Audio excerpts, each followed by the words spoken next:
The Last of Us Part 2 is the most controversial game of 2020. Or rather it was until Cyberpunk 2077 gave it some stiff competition. But honestly, that's a developing story.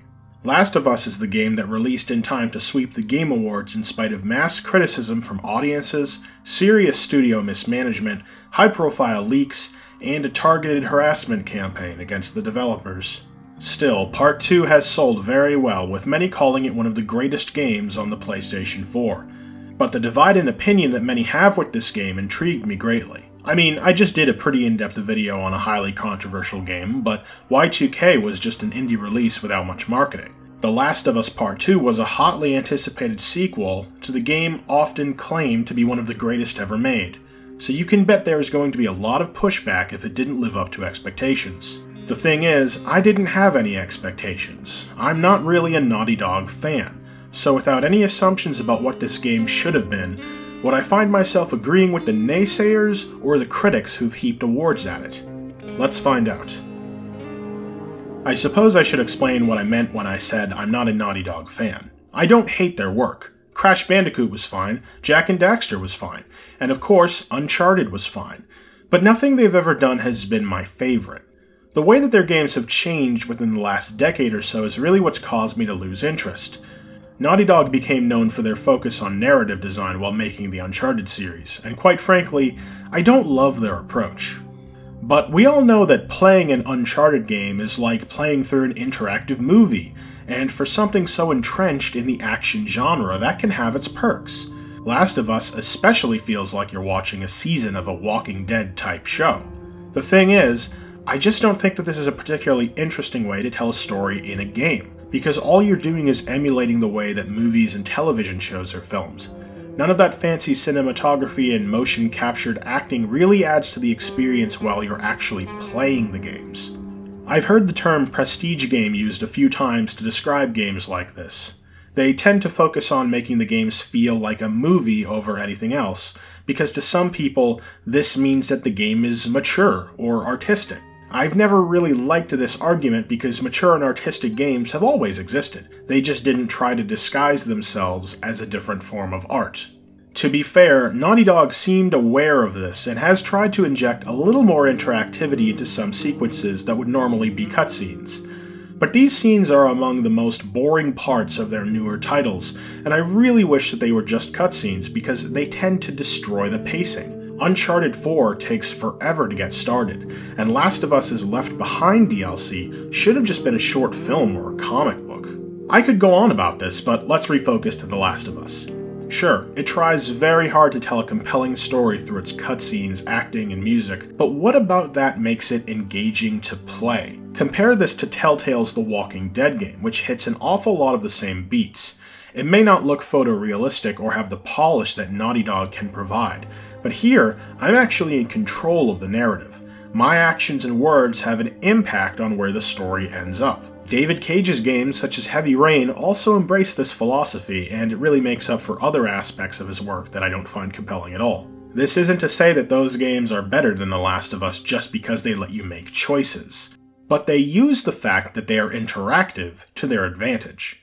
You could find several examples of this throughout gaming history, including Silent Hill 2, Undertale, and Hades, just to name a few. The player can control the narrative through gameplay, even if they don't realize it. That to me is what makes for compelling and interesting narrative design, not simply playing through a linear story that emulates Hollywood techniques. Now that that's out of the way, we can start talking about The Last of Us. Let's spend some time getting into the first game before the sequel, of course. It was directed by Bruce Straley and Neil Druckmann. Straley started out as an artist, while Druckmann was a programmer, but both eventually became game designers working together on Uncharted 2. Straley was the game director, while Druckmann was a lead designer who worked closely with creative director Amy Hennig on the story. After that game was released, the company split its design teams into two. Hennig would continue to work on Uncharted while Druckmann would become a creative director and continue to work with Straley on a new project, which became The Last of Us. And the thing about The Last of Us is that your enjoyment of it will hinge entirely on the story. It attempts to be very grounded, to hit hard with emotional gut punches. But the problem is that if you're familiar with any of the works that likely inspired the game, such as The Road, No Country for Old Men, or even The Walking Dead, you might not find it to be as special. That's what happened in my case. I only saw The Road once in theaters, but over 10 years later I can still recall it well. It left an impact on me. It popped some sort of post-apocalyptic paternal cherry that I had. So while I think that The Last of Us' story is told well, it doesn't come across as groundbreaking to me. Not to mention that Telltale's The Walking Dead game already concluded about 6 months beforehand, and I personally believe that that's the superior product. My opinion could have been different if I enjoyed the gameplay more, but it's all kind of in the middle. There are better stealth games, better action games, and better survival games to play than this one. But there are no stealth action survival games that pull you into a narrative world as well as The Last of Us, and I don't think that anybody would deny that this was its strength. Ultimately, what keeps the game memorable for me is its ending, which is going to require a spoiler warning, but if you aren't familiar with The Last of Us 1, you're not going to understand the appeal of anything in Part 2, so maybe you shouldn't be watching the video. Either way, there's your warning, so let's just talk about that twist. Joel undergoes an anti-character arc by the end of the game. He's a selfish, bitter man who will do whatever it takes to survive, and he doesn't really change by the end. Well, he does soften up to Ellie, of course, but in doing so he realizes that he needs her to survive so that he can survive. So he slaughters the researchers trying to find a zombie vaccine before they can dissect her. He'd rather take away the hope from others just to have a little of his own, as if raising Ellie right will absolve him of the sins that he's committed in the last 20 years, even if he has to lie to Ellie in order to achieve this goal. And in the game's final moments, it's quite ambiguous as to whether or not she believes him. It's definitely a controversial finish, though I don't recall much outrage at the time. I also don't recall anybody saying, "I wonder what happens next," because this ending was clearly written to leave things up to the viewer. Or maybe not. Naughty Dog did decide that we needed to know what happened next. Regardless of my feelings, The Last of Us was a huge hit, both in sales and critical prestige. It easily met the expectations of Uncharted fans who might have otherwise been turned away by something much more serious. A sequel started pre-production not long after the first game finished up. Amy Hennig was expected to helm a fourth Uncharted game with her team, but she left Naughty Dog abruptly with several collaborators. Accounts at the time alleged that she was forced out by Straley and Druckmann, but the truth remains a mystery. In any case, the pair stopped working on a follow-up to The Last of Us, and took over development of Uncharted 4, scrapping at least 8 months of story work to come up with their own take on things. Once that game was released in 2016, work on The Last of Us Part 2 could properly begin. By this point, Bruce Straley had left the company, and Neil Druckmann, who was promoted to vice president of Naughty Dog during development, appointed 2 co-directors to replace Straley, as well as brought on writer Haley Gross to assist with the story. Indeed, the story of The Last of Us Part 2 is the game's defining feature. It is what makes some people love this game and others hate it. Unlike with Y2K, I don't really wish to provide a play-by-play of every little thing here, so this will be a bit more abridged, but if you haven't played the game, you should still be able to understand what's going on, so let's buckle in. The opening takes place not long after the original game ended. Joel is in Jackson with his brother Tommy and confesses to slaughtering the Fireflies in order to save Ellie's life. We even see some high-quality recreations of cutscenes from the original game. Tommy sympathizes with Joel and agrees to keep it a secret.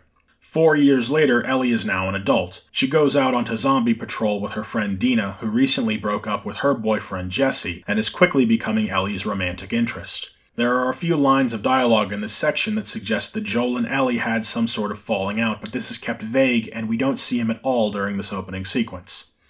It's not long into the game before we reset and start to focus on another character, Abby.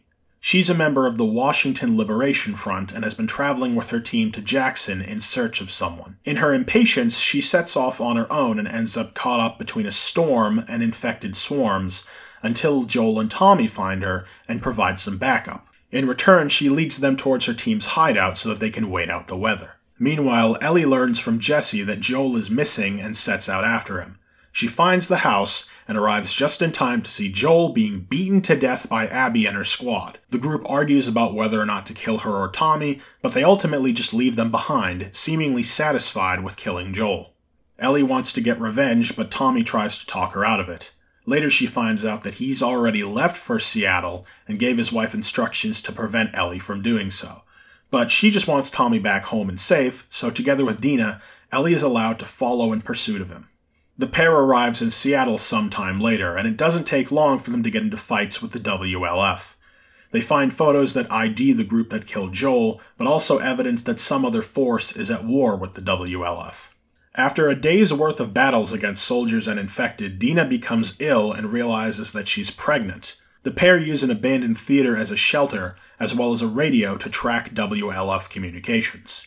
The next day, Ellie ventures for Tommy, but only ends up finding Jesse because he decided to follow them the day after they left Jackson. It's likely that Dina's baby is his, but she hasn't told him anything yet. Ellie then heads to a hospital where one of Joel's killers is stationed, but she gets attacked by the rival faction, a group of fanatics known as the Seraphites, on the way there. Eventually, she breaks into the hospital and confronts Nora, who was one of the Fireflies. She admits that Abby is holed up at an aquarium and realizes who Ellie is before she's beaten to death with a pipe. Ellie exhibits PTSD after returning to the theater. Throughout the second day in Seattle, we see several flashbacks depicting Ellie and Joel's relationship during the last 4 years. The first is the pair of them having a good time on her birthday at an abandoned museum. The second is her starting to doubt Joel's claim that the Fireflies didn't need her help.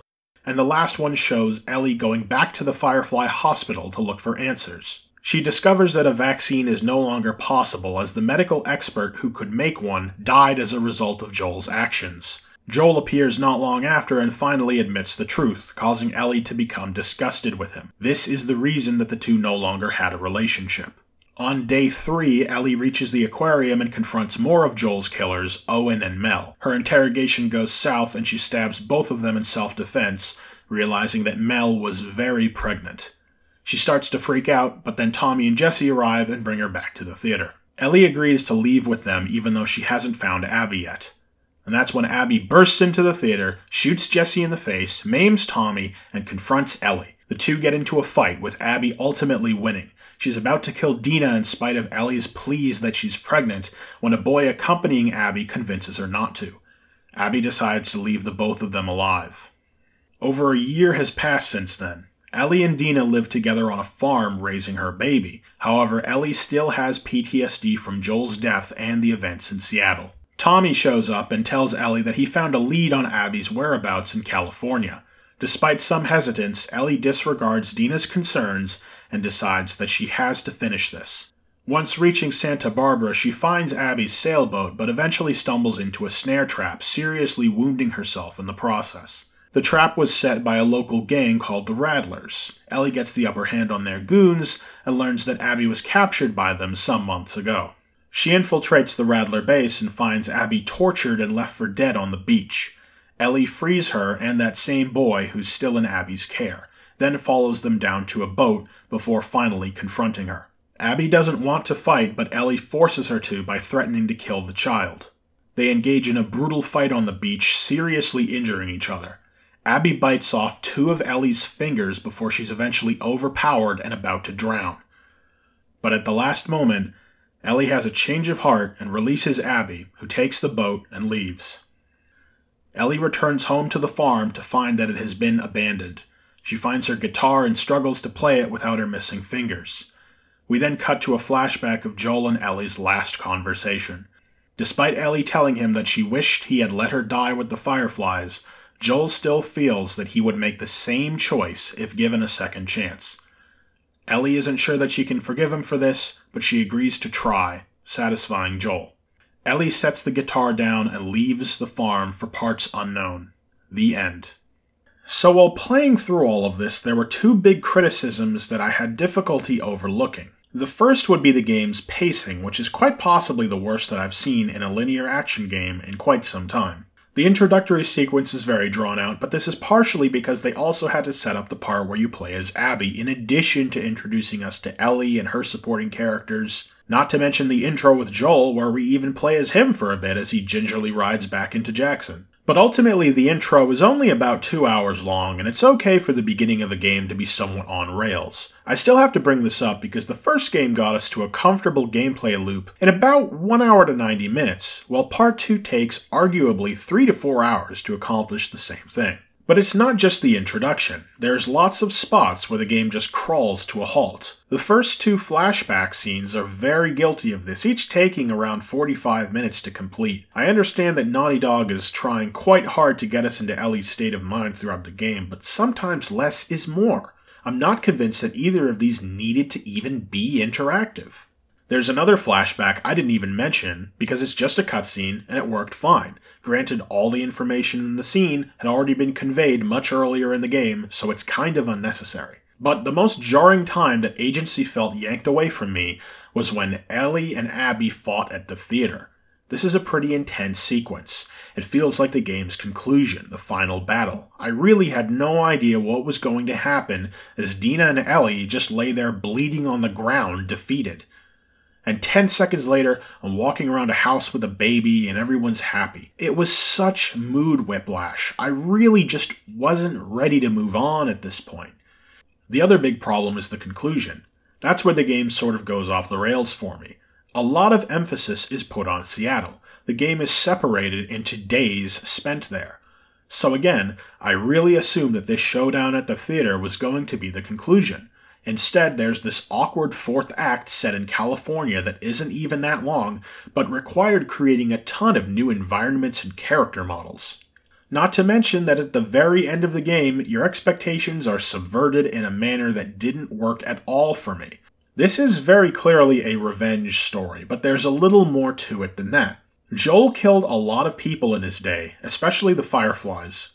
It's clear that people like Nora and the others wanted vengeance against him, and they got it. But revenge is a cycle, so obviously Ellie is going to pursue them next. The thing is, Ellie grew to hate Joel because of what he did for her, to the point where she yelled at him in front of everyone when he tried to come to her defense. But as we see in the last flashback, Ellie was trying to mend her relationship with Joel. There was a hope that things could get better between them. But ultimately, it was too late, as Abby killed Joel the next day, right in front of her. So even though Ellie can't defend what Joel did, she still feels a need to get revenge for him. Because they didn't just kill the man who essentially became her father. They killed any chance that he could be her father again. And even after spending 3 days in Seattle killing not only many of the soldiers who helped kill Joel, but a hell of a lot of unrelated WLF troops, she still doesn't feel that this was adequate vengeance because she wasn't strong enough to take Abby. By this point in the story, Ellie is clearly suffering mentally from all that violence, and rather than trying to settle back into normal life, which arguably is all that Joel ever wanted for her, she throws all of that away for one last shot at revenge. So after traveling 1,000 miles to California, sustaining serious wounds and murdering even more random thugs while fighting through their clubhouse just to find Abby, after getting 2 of her goddamn fingers bitten off so that she can hold Abby under the water, she just stops. It feels so wrong. It certainly doesn't look like Ellie has forgiven Abby for what she did, and it's definitely not cathartic for the player after we just had to go through a whole boss battle fighting her.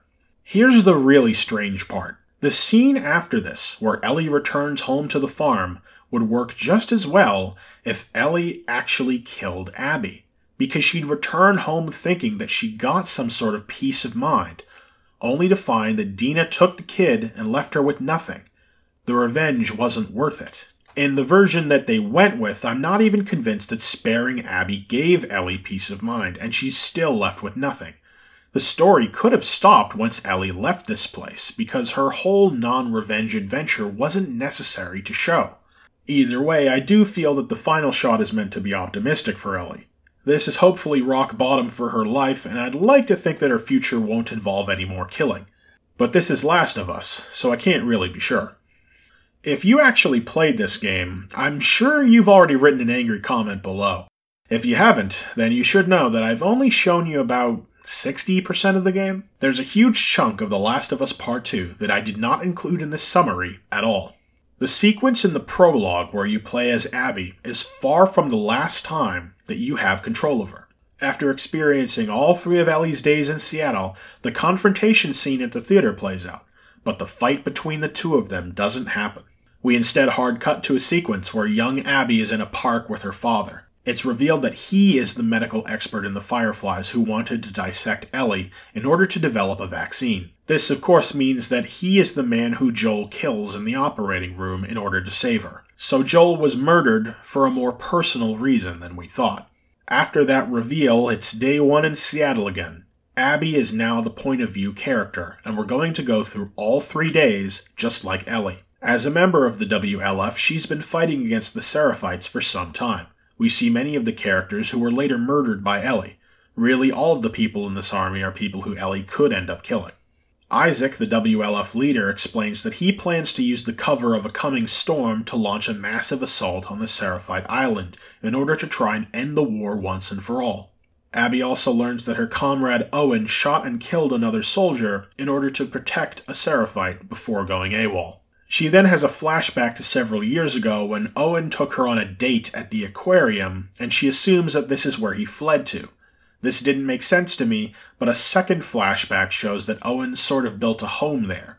He's now in a relationship with Mel, who was the pregnant woman Ellie later kills along with him. Abby is captured by Seraphites while sneaking through their territory. 2 children, Yara and Lev, save her from getting lynched. She helps them find a place to hide before continuing to the aquarium. Owen is preparing to leave Seattle and search for the Fireflies in Santa Barbara because he's grown tired of fighting. Abby tries to convince him to stay, and the 2 have sex. She then has a nightmare about the children and decides to return to help them. Yara needs surgery, so Abby and Lev head to the hospital in search of medical supplies. Abby tries to lie her way in, but the other soldiers know that she's been missing for the past day and try to detain her until Nora intervenes, allowing Abby to escape. On day 3, Lev grabs a boat and returns to the Seraphite Island in order to prevent his mother from being punished for his actions as a deserter. After chasing him to the island, Lev is found in his home having accidentally killed his mother while trying to protect himself. Yara is shot by the invading WLF but manages to kill Isaac in the process. Abby and Lev escape the battlefield, targeted by both factions. When they return to the aquarium, Owen and Mel are already dead. They find Ellie's map and use that to track her to the theater. Then we finally caught up with the story. Abby battles Ellie in the backstage of the theater as a boss fight, which is why she ended up winning. Things play out as I mentioned before, but there is one last brief scene where we play as Abby after the time skip. She's in Santa Barbara with Lev chasing leads on the Fireflies, just as Owen sought to do. She finds a radio with Firefly frequencies. The group is apparently still active and based on Catalina Island, but before she can travel there, she's ambushed by the Rattlers and taken prisoner. Abby's fate after being spared by Ellie is ultimately unknown. She's in bad shape and has to look after Lev. I'd like to think that they made it to the Fireflies and live happily ever after, but this is Last of Us, so I can't really be sure. This whole section where you play as Abby is a pretty big part of the game. I don't feel that this synopsis really captures just how long you play as her for. She does have her share of overly long flashback scenes, such as this walk through the park where her dad saves a zebra, which honestly felt like a really ham-fisted way of making him look altruistic. In the next scene, he's explaining how he'd even sacrifice his own daughter if it gave them a chance at curing the cordyceps virus, which does a far better job of quickly establishing who he was. But anyways, the 2 flashbacks involving Owen at the aquarium just felt very repetitive. They aren't even spaced that far apart, and I really feel like they should have been merged into one sequence. This all contributes to that same pacing problem that Ellie had. Starting up as Abby on day 1 feels like the start of a new game. There's even a little minigame where you spend some time at a firing range. And then there's another one during the second flashback, now that I think about it. Overall, day 1 as Abby is just front-loaded with flashbacks that wreck the game's pacing.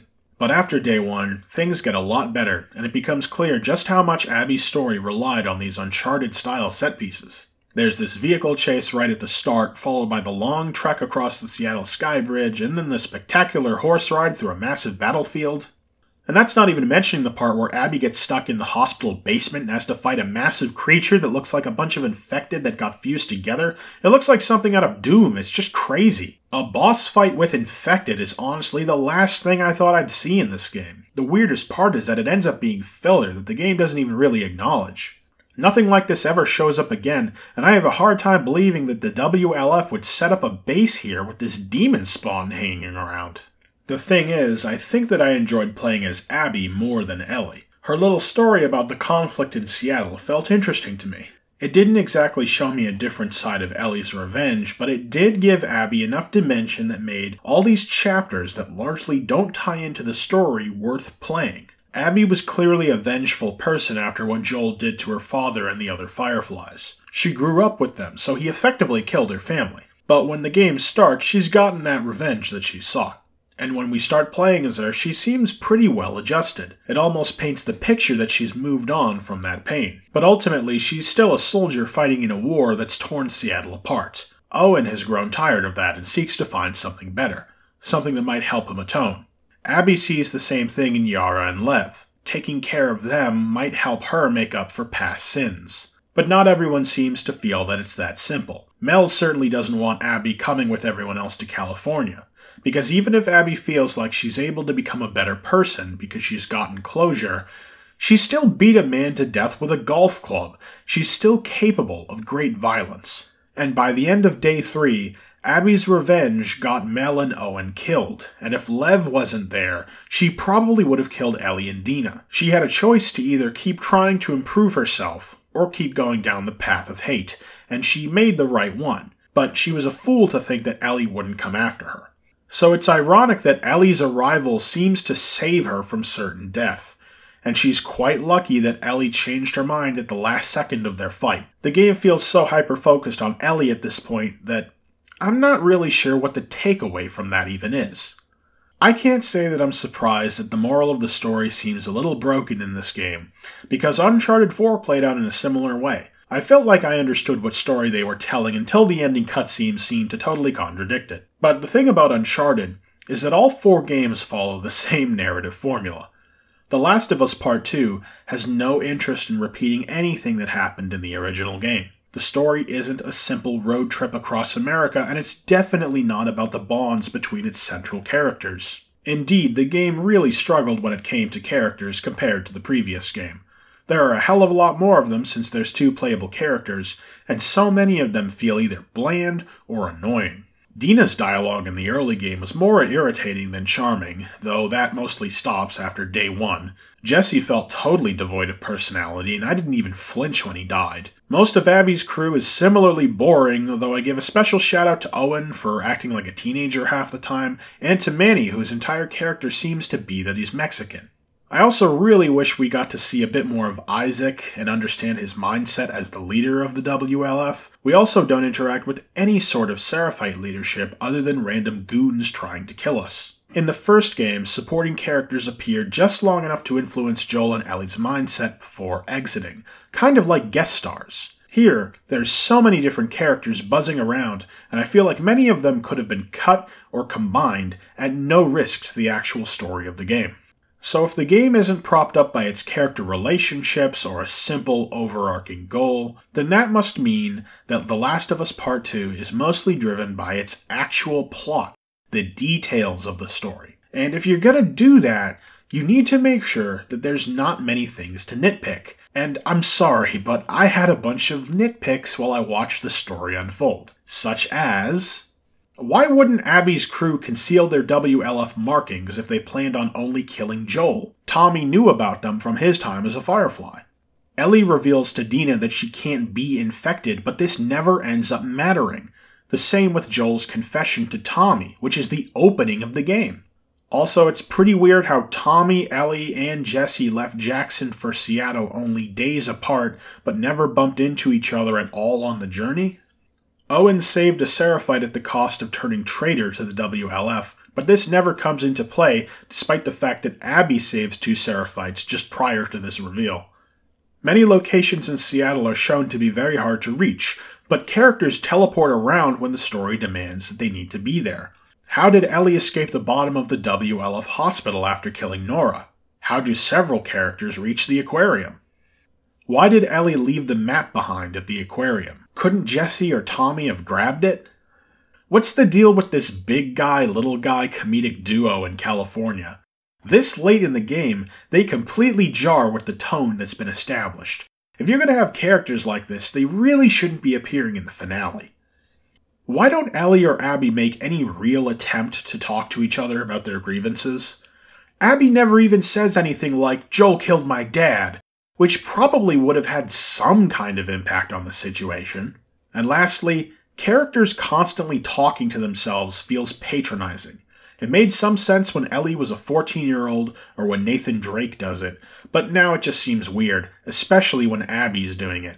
It's not consistent with the tone or style that they're going for. Damn. I almost forgot that this is supposed to be a game review. We've spent a lot of time here talking about the story, but I think we're finally ready to move past that. I can't just gloss over the gameplay here, especially when there's so much of it compared to the first game. When you consider that this game came out 7 years after the first Last of Us, it's really quite remarkable how little things have changed. That's not to say that there are zero changes, because there are a few and we'll talk about them.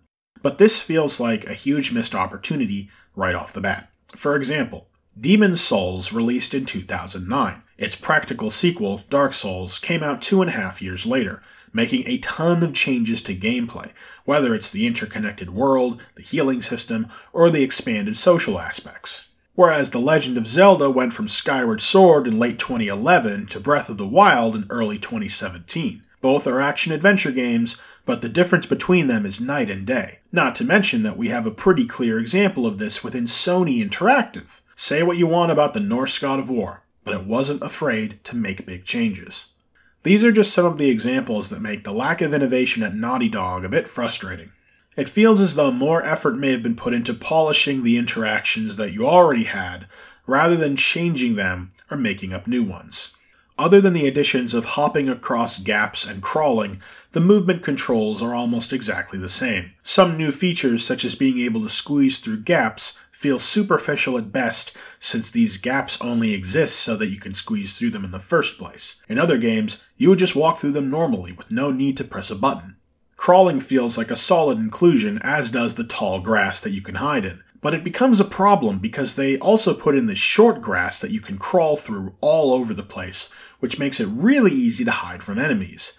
Instead of waiting for guards to move or using cover carefully, you can make it through large stretches of the arenas undisturbed just by crawling. To be fair, this is somewhat countered by the inclusion of dogs, who can sniff you out and will eventually find you unless you keep moving. They're my favorite thing in the game, because they stop you from feeling safe. But unfortunately, they're a bit underused as only Ellie encounters them. The Seraphites don't have any sort of special detector unit that fills this role. I really wish that the Seraphites were more distinctive than the WLF. The whistle calls that they use to communicate are very nice, but they don't really have any other tricks. I guess getting shot by an archer could slow you down, but it never happened to me outside of the tutorial for it. Without something like dogs, they feel easier to deal with despite being the threat that you fight for the second half of the game. Crafting returns with a few new recipes such as the silencer that are much appreciated. Weapon upgrades have been improved as you no longer require unique tools to make them, and instead of incremental levels, each upgrade has a significant effect that's depicted visually. Weapon holsters are no longer craftable, but they can be found very easily in early portions of the game. You still need to collect pills to unlock perks, but now finding survival manuals is necessary to unlock more perk trees. You can miss some of these, but they're generally put in locations that are really easy to find, just like the holsters, which kind of makes me wonder why they're there at all.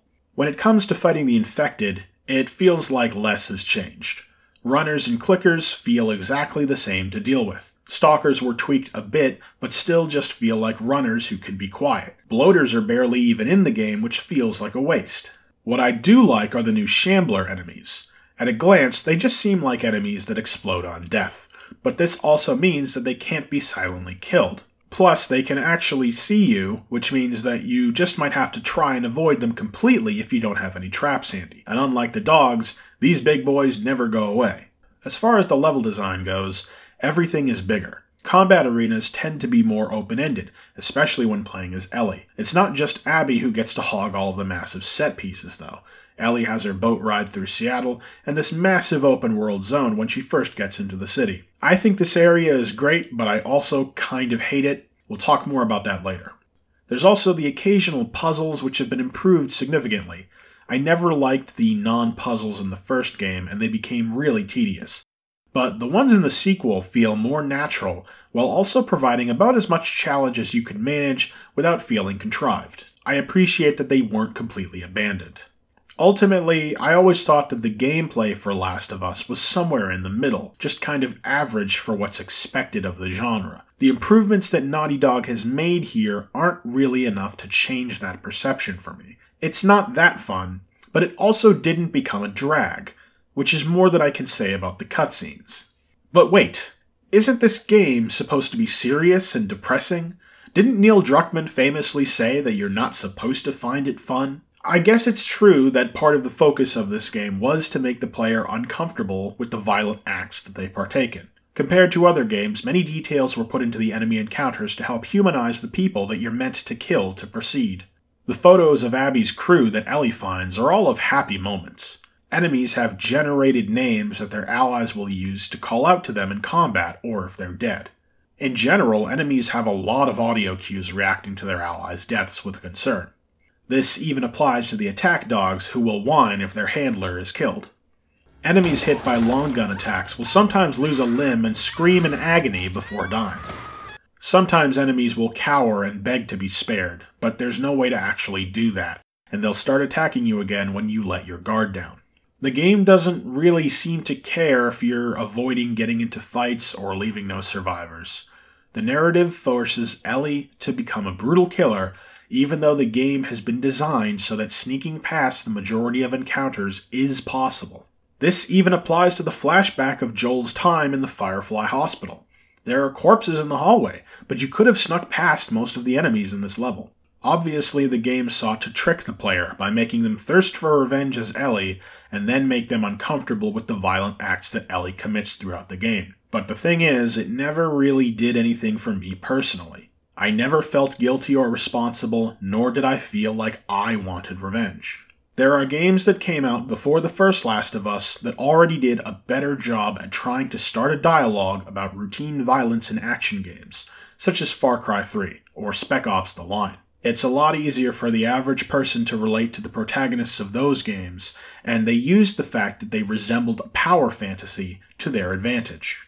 There is no point in this game where it feels like we're enjoying the violent murders that Ellie commits, and that's essential in a story that's supposed to confront us over our actions. From the first encounter to the WLF, enemies show compassion for one another and scream bloody murder when they die.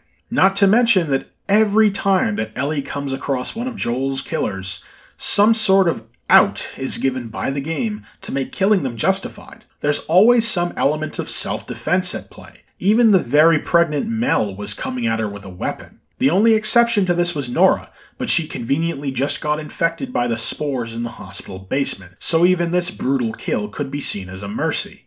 The game never lets you feel comfortable or satisfied by your efforts to get revenge, and it probably would have been better if it did, at least in the early game.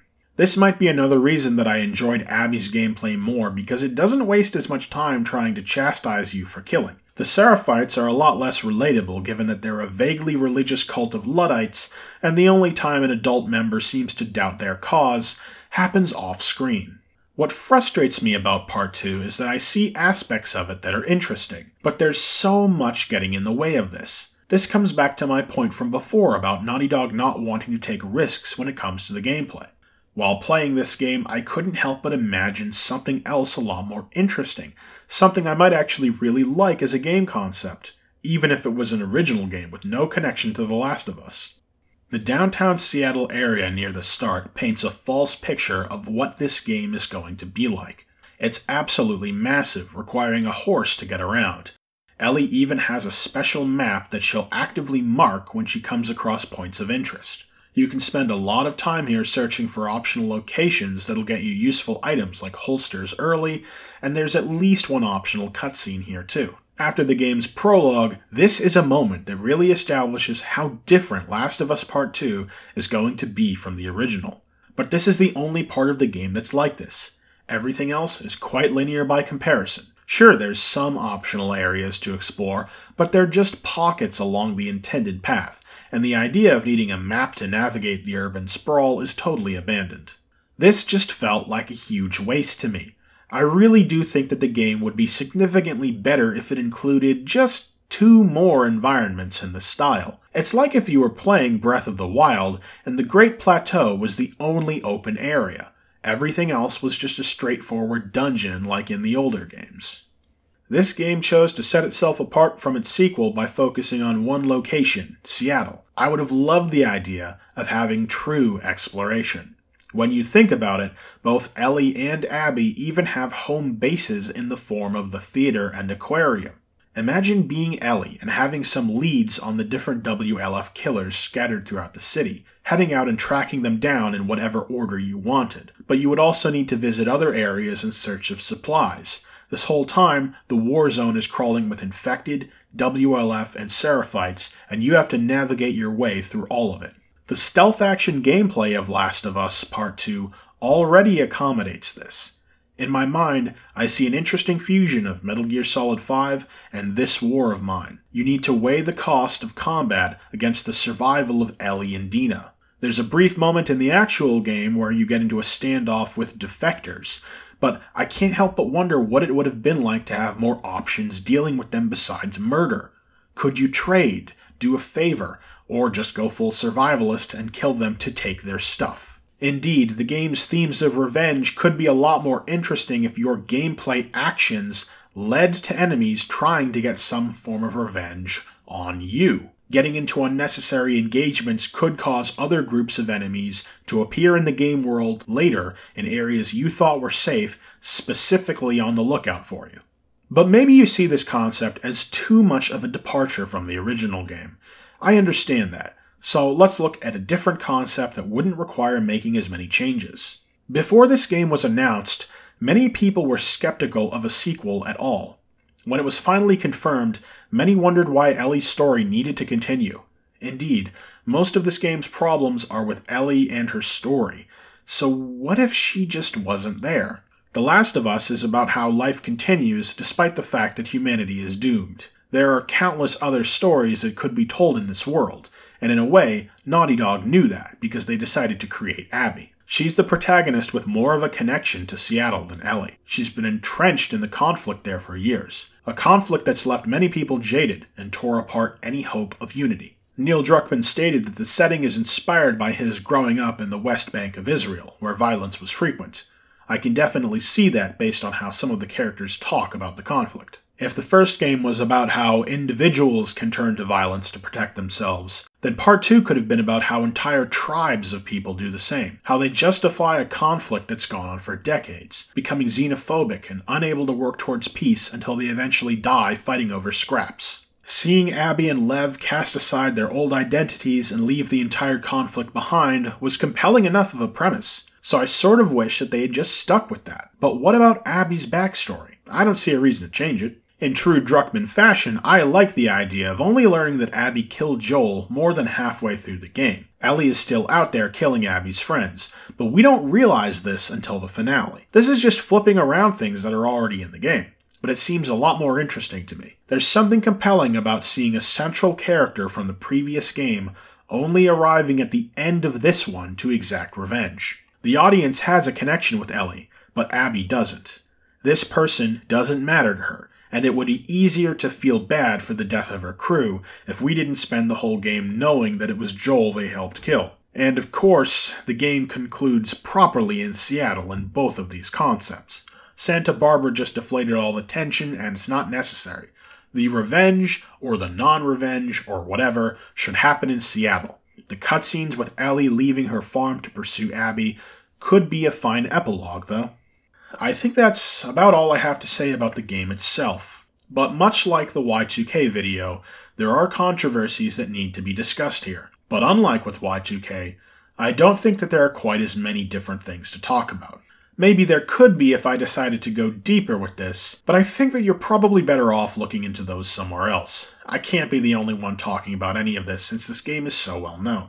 For instance, a trailer for the game featured Ashley Johnson as Ellie performing a cover of a New Order song, but a musician known as Lot Kestner came forward and claimed that this cover of the song plagiarized a cover that she made many years earlier because it includes melodies and vocalizations unique to her cover. They don't appear in the original New Order version. Neil Druckmann later admitted that they based the music in the trailer after Kestner's cover, and that it was just an accident that she wasn't credited, or paid, possibly. There doesn't appear to be more to this story, but I'll put a link to a video on it down below.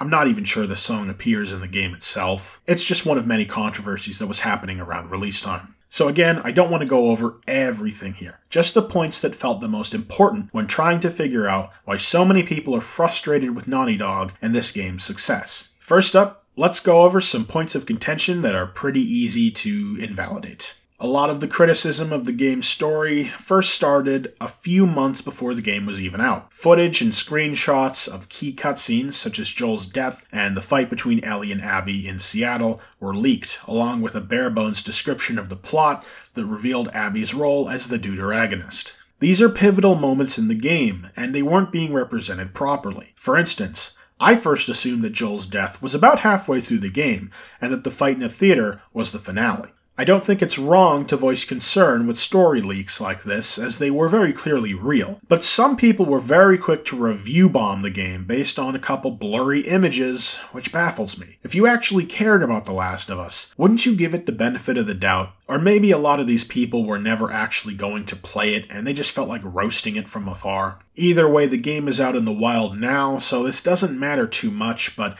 I do think that the incomplete nature of the leak did lead to a lot of people getting the wrong impressions about the game, which did hurt it to some degree. Obviously, a lot of people were upset to learn that Joel is barely in the game and dies in such an undignified way. But you're not really going to hear me complain about that, because honestly, Joel got what he deserved. He was never a hero.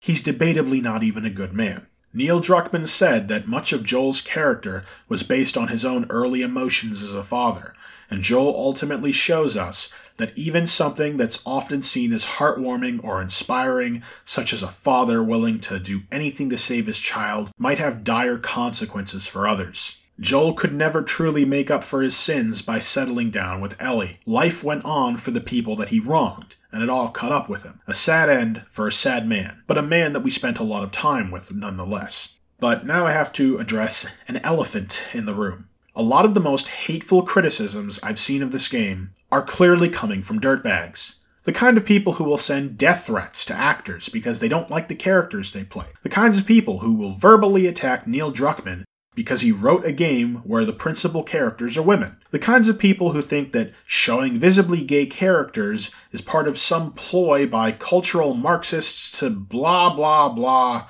Well, you get it. This stuff is boring, tiresome, and stupid. It's obviously not okay to treat anybody like that.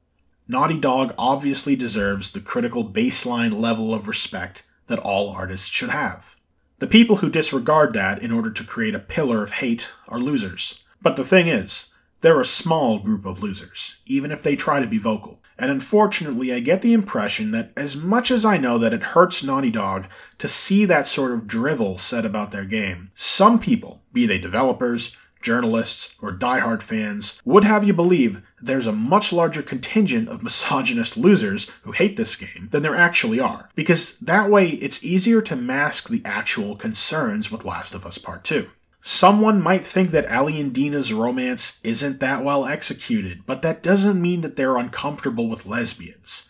It's reasonable that someone might not like the idea of playing as Abby when she was clearly built up to be a villain for so long. That doesn't mean that they can't accept the idea of a woman being jacked. This attitude is equally as tiring, and I seem to be seeing it more often as the years go by.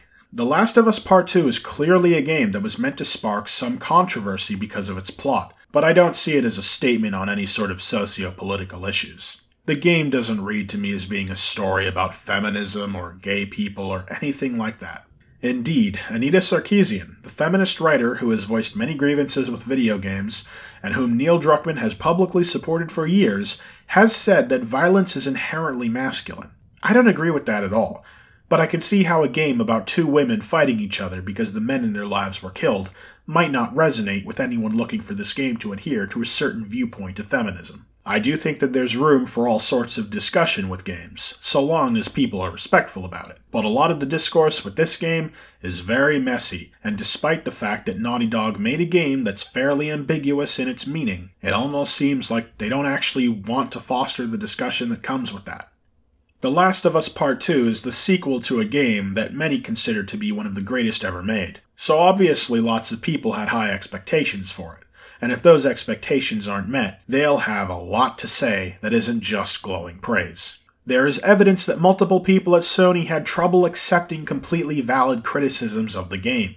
Rob Zacny, who wrote a review for Vice, found himself getting contacted by a Sony representative who explained that they thought his review was unfair and dismissive. But I can tell you from reading it that it's not. Zacny had every right to be critical of the game's story, and he doesn't come off as unreasonable. In fact, he does a pretty good job trying to explain the story's problems in spite of the extremely restrictive embargo that Naughty Dog placed on reviews. No one was allowed to describe any cutscenes whatsoever, nor could they reveal that you spent time playing as anyone other than Ellie. So that also limits what video footage you can use, and if I had to guess, they could probably only use footage provided by Sony themselves. It's already hard enough to talk about the nuance of a game in the kinds of short-form reviews that you find on these websites.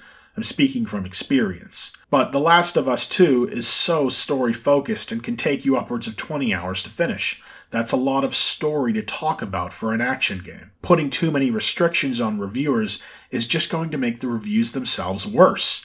For instance, if I hadn't played the game, I'm not sure I would have understood what Vice's review was talking about at many points. Indeed, it seems that some of the combative conversations that occurred on social media between Neil Druckmann and members of the media might have been sparked by this inability to actually talk about the story of the game. That in a completely straight-faced comparison to Schindler's List, which is just ridiculous to me. By the end of the day, Neil Druckmann was disappointed with people making jokes about such a comparison, making it very clear that he found it troubling as a Jew. But I didn't see anything remotely anti-Semitic coming from these other journalists. They were just commenting on how ridiculous it is to compare video games to Holocaust biographies. And really, you shouldn't be expecting thoughtful discussion of the game on a place like Twitter, where people are just dumping hot takes onto each other's laps like soup.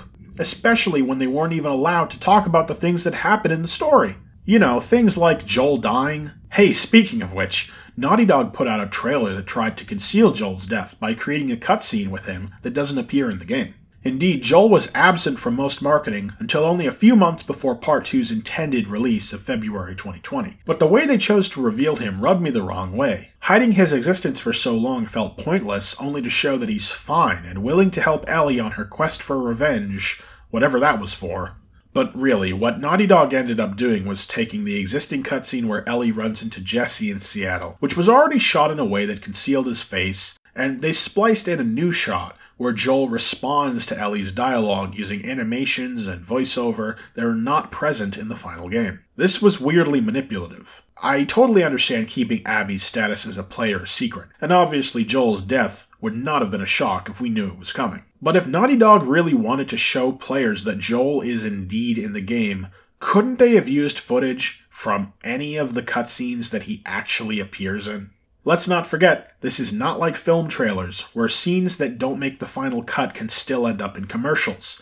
Naughty Dog intentionally created this shot of Joel to trick people, and I'm not sure it was worth the effort. Speaking of Joel, Troy Baker gave the strangest response to criticism that I've seen here. One of the journalists who was involved in the disputes with Druckmann tweeted the phrase, "Video games are too long." Notice how he didn't mention The Last of Us.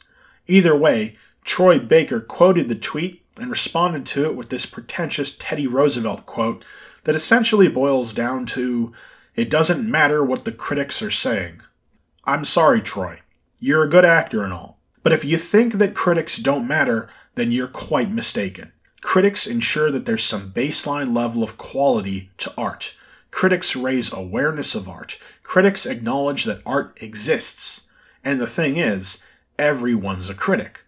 If no one acknowledged art, no one would make it. Neil Druckmann would not be writing, Troy Baker would not be acting, and I wouldn't be making this review. Sorry if things got weird there for a bit.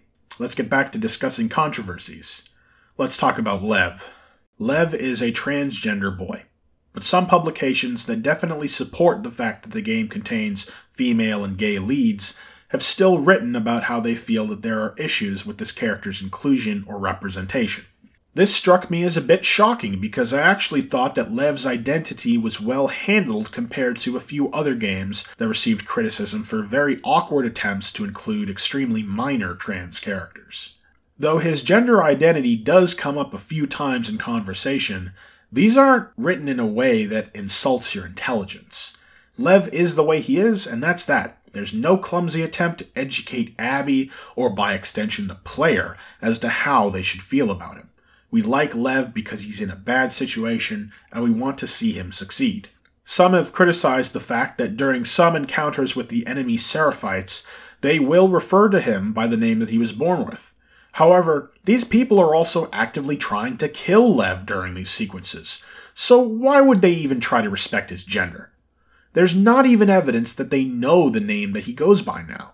He became an exile from the Seraphites after shaving his head and refusing to accept his assigned role in their society as a consort. Sure, it's disrespectful for these enemies to refer to Lev this way, but that's kind of the point. Characters are allowed to do things in stories without their writers condoning it. We covered that pretty extensively in the Y2K video. Besides, these are pretty limited instances, and you might not even notice some of them if you don't have combat subtitles enabled. It's not like there's a cutscene where Lev is actively tortured and humiliated or anything like that. There have also been some arguments that because so much tragedy befalls Lev during the game, that it comes across as though Naughty Dog is trying to capitalize on the real-world suffering of trans people. But come on, you're playing a Last of Us game. Name a character who doesn't go through horrible tragedy. Lev is one of only 5 characters in the entire game who survives the events of Seattle, and none of them come away without scars. He doesn't really stand out in that regard. Lastly, there's the criticism that because none of the game's writers are transgender, that they shouldn't be writing a transgender character, and that's just reductive. If Neil Druckmann could only write characters that resembled himself, then you wouldn't even have the first Last of Us. It's okay for people of one cultural group to want to use the story of another in their art. Obviously, you should try to be respectful when you do that, and I think that Naughty Dog tried their best. Lev was even portrayed by a transgender actor. Like I mentioned earlier, I don't think that The Last of Us Part 2 is about transgendered people, but it is a story set in a broken version of our world, and people like Lev exist in that world. All Naughty Dog was trying to do was show that, to be inclusive, and because it was handled well, and Lev also happened to be one of the characters that I liked quite a bit, I don't think that effort came as any sort of detriment to the rest of the game. The Last of Us Part 2 experienced a resurgence in negative attention after the 2020 Game Awards, where it received a record 11 nominations and 7 wins. This in spite of the fact that a lot of people were disappointed in multiple aspects of the game. There's often a divide between consumers and professional critics, and this is one of those times where it seemed very wide. I can't say I had much investment in the Game Awards while watching them, because the only new release that I played in 2020 was Resident Evil 3. I had no opinions on any award nominations, but it was quite frustrating to watch the awards roll out because the show was structured really poorly compared to previous years, and seeing Last of Us win almost everything became quite repetitive. So I was frustrated with the show, but not for the reasons that you might think. Now, I respect Jeff Keighley, and I appreciate what he's trying to do with the Game Awards, but the thing is, he's not currently making a show that's on the level of something like the Oscars or the Emmys, because the juries that determine the nominees and winners in those shows are made up of professionals in the industry who are qualified to judge technical and artistic achievements. The Game Awards are determined by members of the gaming media. Almost 100 different outlets are represented, and many of these do their own end-of-the-year awards. So what's the point? Why can't game developers be the ones on the juries? Why can't writers judge best narrative? Why can't actors judge best performance? The only category that seems to have its own jury pool is the Accessibility Award, which The Last of Us also won. I guess what I'm trying to say is that despite everything the Game Awards is trying to do in order to be seen as a prestigious event, they'll never be special to me unless they make this change. You might as well go read the end of the year lists on IGN or Polygon or basically any website out there. There's a part of me that wonders if these critics, aware that so many consumers disagreed with their reviews of the game, felt that helping The Last of Us 2 sweep the Game Awards was some sort of retaliation, that they could use it as an opportunity to have the last word on whether or not this game deserved the praise. Obviously, the fact that video essays like this exist proves otherwise, though. Let's actually discuss the awards that were handed out. I think it's completely reasonable that the game got accolades for its art direction and visual design. Naughty Dog has always had great environments, and you can't deny that they're at the head of the pack when it comes to hyperrealism. I'd also give praise to the acting. Ashley Johnson and Laura Bailey do a great job with what they're given, and the technology that helps capture the nuance of their acting is amazing. The sound design is also pretty great, and while I think the music fits the game's mood, it doesn't come off as all that memorable to me personally. But I think I've made it pretty clear that I don't think this game should be winning any awards for narrative excellence, because that's where it stumbled the most. The gameplay is simply too far behind the times to deserve any wins either. You know, gameplay, the thing that makes video games uniquely valuable as an art form.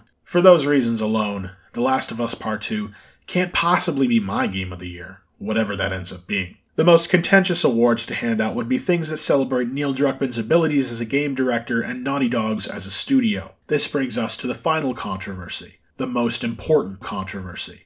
There has been a lot spoken about Naughty Dog's business practices during the creation of this game, much of which was extensively covered in an article written by Jason Schreier not long before release. Wait a minute, Jason Schreier. Haven't we seen that name before? Ah, that's the guy that Neil Druckmann was wagging his finger at on Twitter. It's the same guy who got Troy Baker angry enough to post that Roosevelt tweet. That sort of puts things in a different light, doesn't it? Maybe they weren't so much mad at his opinions on the game, and maybe the fact that his reporting exposed the company's poor ethics? Just a thought. It's clear from playing Naughty Dog's last few games that hyperrealism is important to the experience.